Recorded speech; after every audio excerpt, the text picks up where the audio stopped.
to Tango's TikTok, so let's see what our favourites have got to offer us today. Famous brands linked with suspicious things. Nickelodeon. In Latin, the word means I don't care about God. Google Play. The logo resembles the sigil of Lucifer. Balenciaga.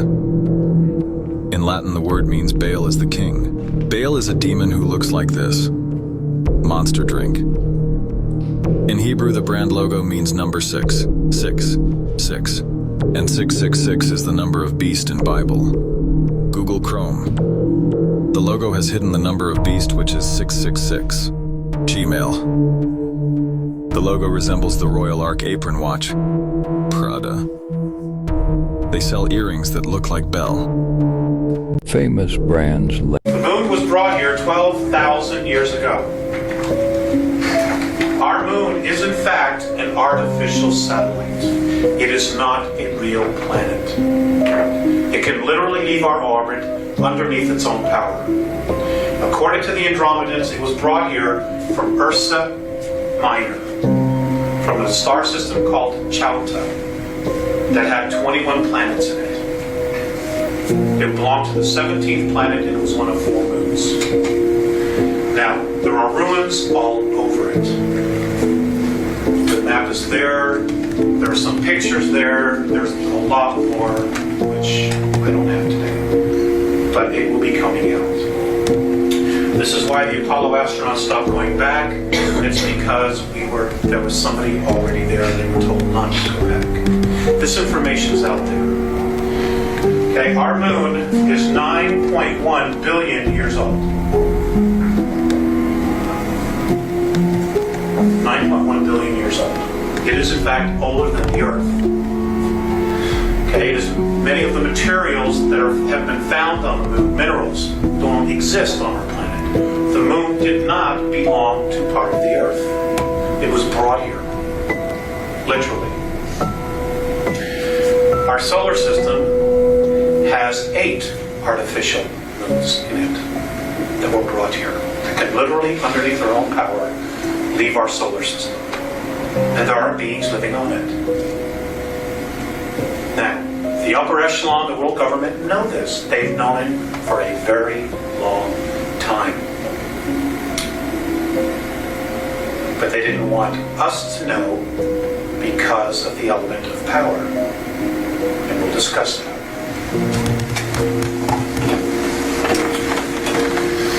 Now,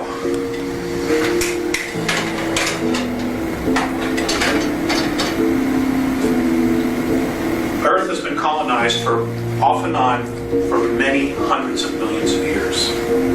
The first race to actually chart our planet was a group from Alpha Draconis. They are reptilian beings.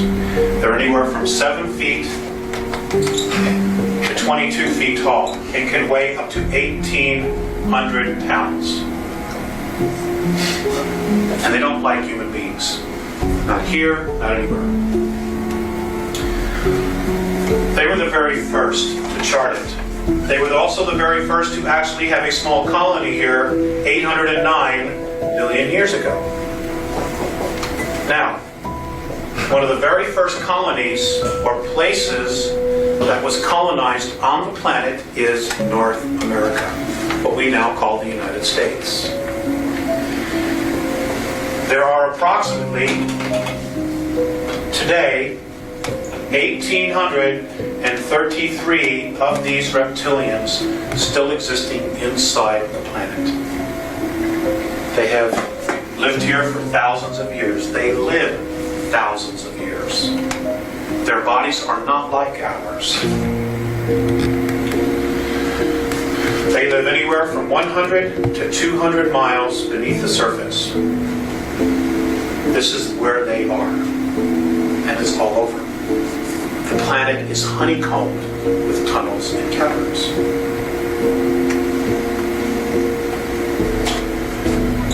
There are approximately 18,000 what we know as grays between here and our moon, from underneath the surface of the planet and the moon. Greys originally came from Zeta Reticuli 2. I'm giving you the Andromedan perspective. I'm not here to challenge anybody else's information. I'm here to tell you their perspective. The Greys came from Zeta Reticuli 2. They left there 892,000 years ago. They got trapped in a war called the Orion War, which lasted 600,000 years. It was a galactic war between reptilian forces and human beings. What happened was they were captured by a group in Orion, the constellation of Orion, which is Rigel, Beltrax, Ursa Major, Ursa Minor. They were genetically altered there. Many of the females of their species were killed, so they could not reproduce, so they could control the race. They also genetically altered them so that their sexual organs would become atrophied, and eventually they just wouldn't be there because they weren't being used. Now, the Greys, at the same time this was going on, decided that the emotional part of themselves, of their personality, was their weakest link. So they literally bred or thought out the emotional part of their bodies, of their character. Which is why they have no emotion. They're robots. Today, there are approximately 2,100 actual Greys, actual physical Greys, that have a soul, that are part of the original race, the lineage of the original race in our solar system. All the rest, virtually every single one that are doing the abductions on people are clones. They're robots. They don't have an essence, they don't have a soul in them. They're robots. Does everybody follow me so far? Okay. The Greys have a problem. They're dying. This is why they basically are here. Now we, as a planetary race, offer them a great opportunity to possibly save their race. But it isn't working. And I'll explain why that is. The moon was brought here to... So if this was true, he mentioned that we've been in war with the Greys, like Greys and the human beings, for hundreds of thousands of years. So why does nobody know about this? Why is there not one person more except him? I don't know what to say about that.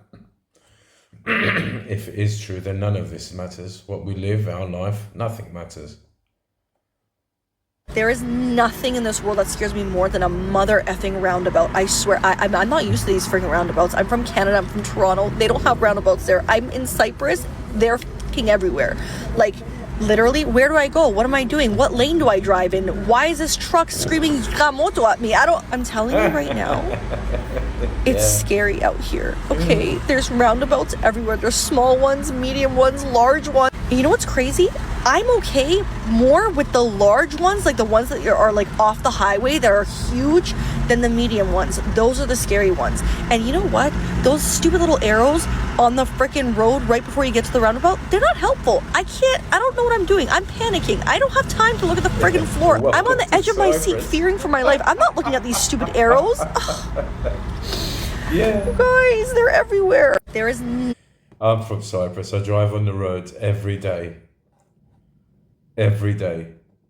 And yes, most of the people that come here to live cannot cope with the driving. They can't. They're too scared. Even if I'm dead, nobody will go upstairs. Surprisingly, someone managed to break into the second floor of Elvis Presley's mansion. After Elvis passed away, his mansion was completely sealed off, and no one could enter. Years later, the mansion was open to the public, but one area remained off limits. The second floor. This area includes Elvis's bathroom and bedroom, and the bathroom is where Elvis passed away, right next to his master bedroom. Even presidents and high-ranking officials were denied access. Only those closest to Elvis were allowed upstairs. However, when Elvis's daughter, Lisa Marie Presley, married actor Nicolas Cage, Nicholas was granted special access to the second floor.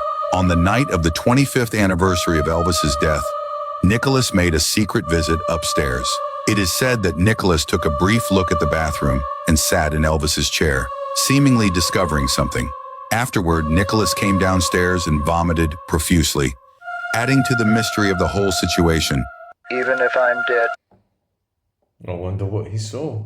When Michael Jackson was falsely accused by countless people, Donald Trump stood up and said this. I'm going to stick up for him because nobody else is, but I don't believe it. Trump angrily criticized the mother who accused Michael of child molestation. And she goes after him viciously and violently, and I saw a story and I read another story about some of the things she's done, and I don't believe it. While many were waiting for the superstar to be imprisoned, Trump firmly believed that the truth would prevail. I had no idea he'd be that strong defensive of him. And good for Donald, you know. It's tough to win, but I have a feeling he's going to win, Larry. Many people avoided talking about the wrongful case from years before, but Trump unexpectedly brought it up again. The kids were very young. Michael would come, play with the kids. He just loved children. He was not a child molester, and I am certain of that. He'd play with my son Eric and my son Donald, and he'd just play with them forever. He loved children, but he was not a child molester. And even Trump's eldest son, when he grew up, mentioned Michael Jackson. Jackson used to come up and, he was our neighbor at Trump Tower, right? So I was playing Teenage Mutant Ninja Turtles with Michael Jackson. It's not appropriate for us to say who was behind the smear campaign against Michael, but Trump gave him the best support. Michael Jackson. I love Michael Jackson.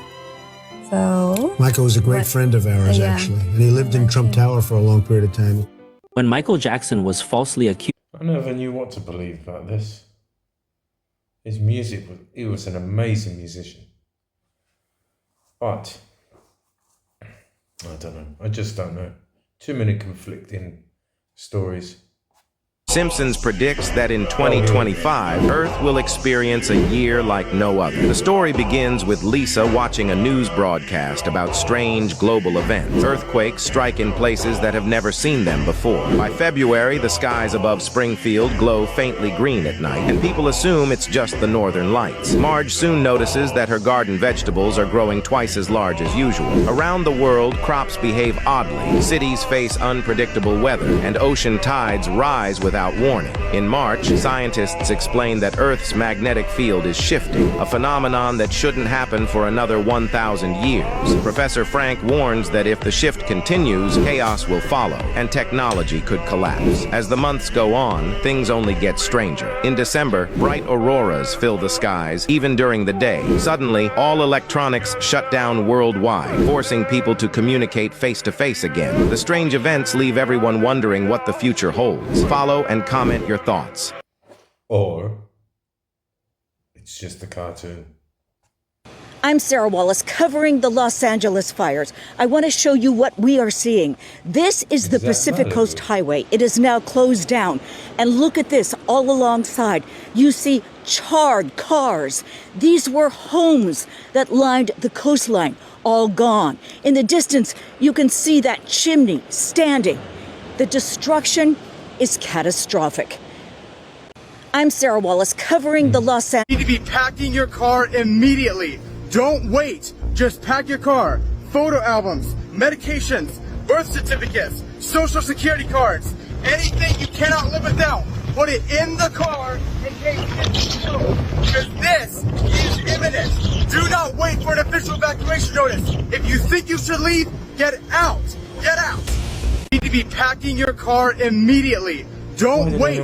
Just pack your... It's happening. Project Bluebeam is real. For weeks, I've been getting messages from followers in New Jersey, and what they're saying is chilling. Drones are flying over reservoirs, train stations, military sites, even residential areas. I've been warning you about this for a long time, but no one believed me.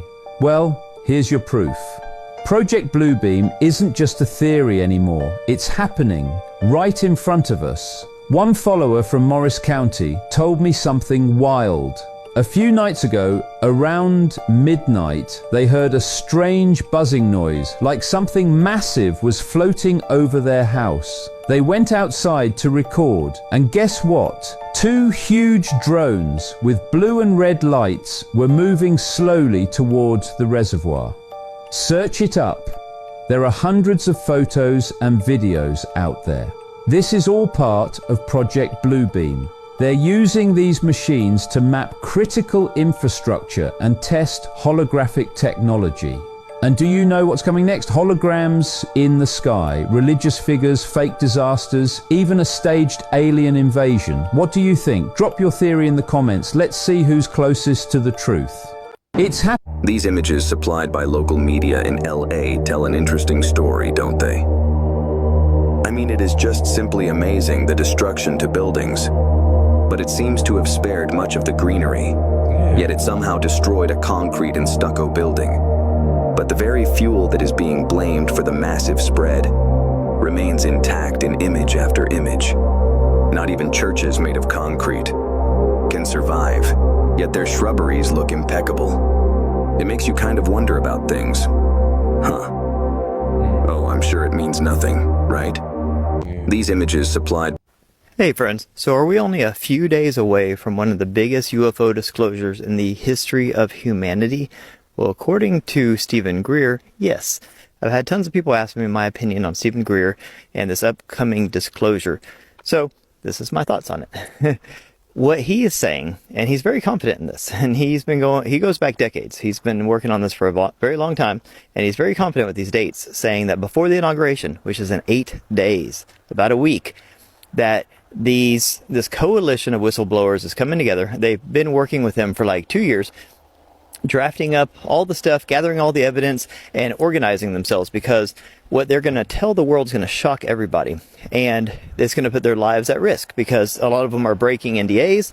They are going to be talking about classified information. There's all sorts of things these guys are supposedly going to be doing that is very, very risky, would land them in jail for life or worse. So what they're doing is this sort of shock and awe campaign where they're all coming together and they're going to release just a treasure trove of evidence, and they're going to do it unmasked, meaning they're going to do it with their real names and identities and faces, and they're going to do it together, and they're doing it with this kind of organized process through Stephen Greer, where he is releasing it to all the biggest influencers in the world, all the biggest media outlets in the world, and all the governments at the same time.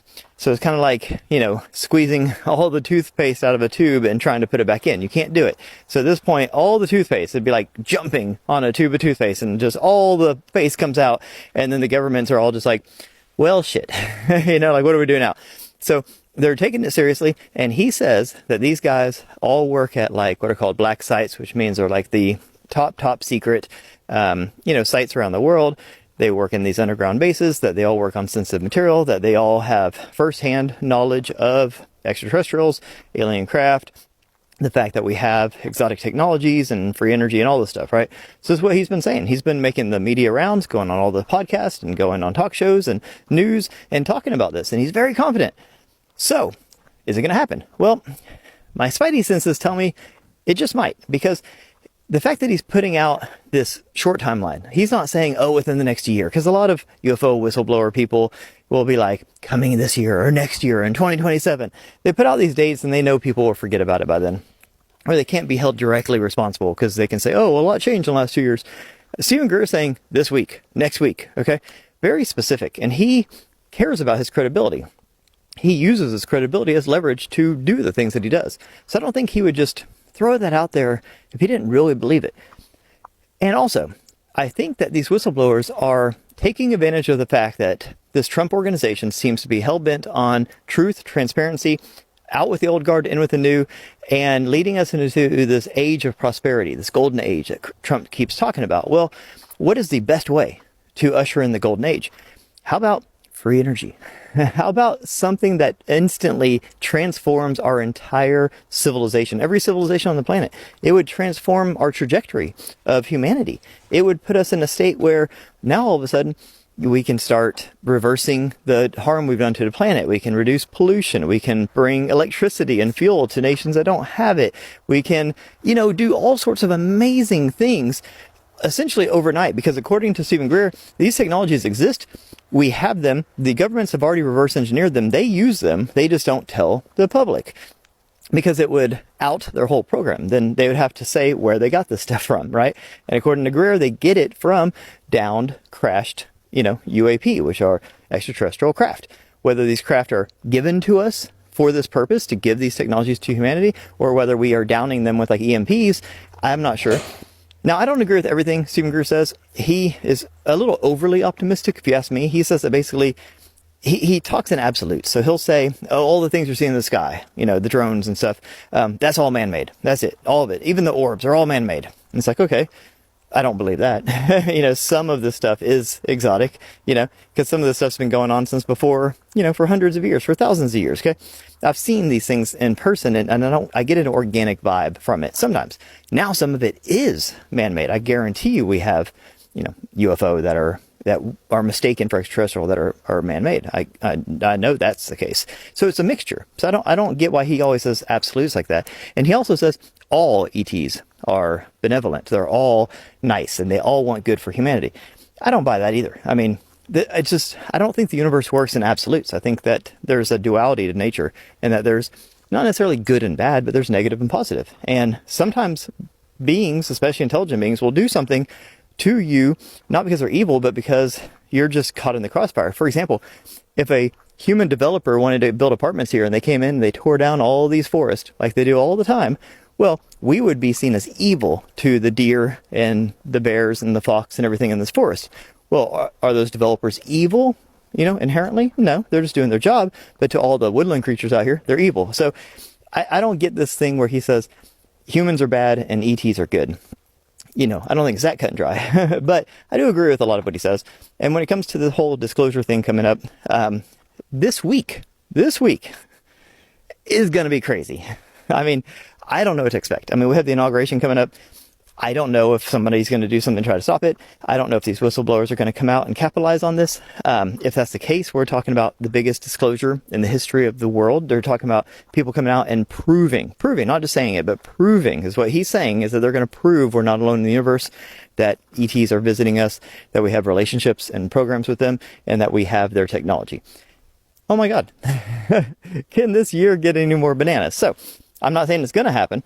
I'm saying there's a decent chance it's going to happen because of the confidence Greer is exerting behind this. And he doesn't typically do that. He's a confident guy for sure, but I've never heard him put a timeline like this on something. So I'm not that optimistic. I mean, they might disclose something, but there's no way we're going to get free energy. All these energy companies, oil companies losing out on so much money? Absolutely not. They've got a stranglehold on us and they're not letting go.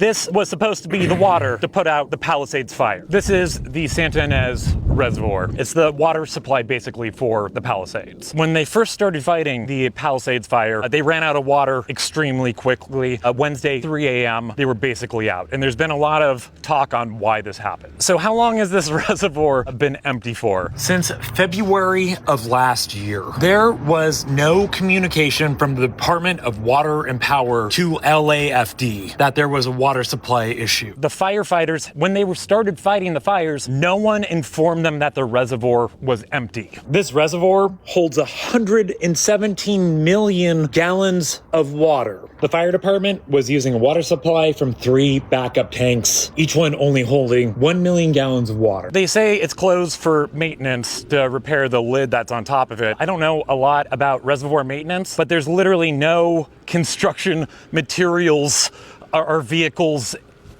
anywhere in sight. Also, with a reservoir like this, you can refill it or start to refill it. So another question is, if they saw the Santa Ana winds were coming and we have this remarkably dry wet season, why was there no attempt to start refilling it back up? I know I threw a lot out there, but I think we need some answers, guys. Some real answers here. What if I told you the Matrix was right when it said 1999 was the peak of human civilization? Think about it. At the end of the 20th century, we had the perfect mix. Technology was exciting, but not invasive. The internet was a tool, not a cage. And we still valued face-to-face connections. In the movie, they called it living in a dream world. Maybe because we believed everything they told us.